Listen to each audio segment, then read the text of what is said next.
दिन सारा थकापण अनुभव करुचंती, बहुत दुर्बलिया लागुची, कौन से काम करने को इच्छा होनी, अल्प परिश्रम रे हालिया लागुची, संभवतः आपनक शरीर रे रक्तर अभाव थाई पारे। एपरी पांचटी खाद्य जहाँकि आपनक शरीर रे रक्तर परिमाण द्विगुणित करिबो। Number 1 beetroot. ब्लड तैयारी करिबारे बीटरूट रो भूमिका गुरुत्वपूर्ण। एहाको सलाड किंबा भजा करी खाई परिबे। बेस्ट रिजल्ट्स पाइबे बीटरूट जूस रु। नंबर 2 पालंग साग। पालंग साग रे आयरन कंटेंट भरी रहिछि, जहाँकि शरीर रे रक्तर अभाव दूर करिबो। नंबर 3 खजुरी।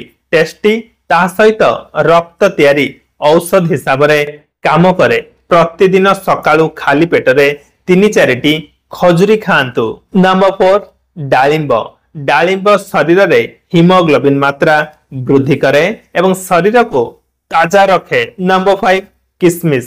प्रतिदिन राति रे 4-5टी किसमिस पानी रे भिजै रखंतु एवं सकाळे चोबई खांतु, जहाँकि छोट किंतु बहुत भल काम करे।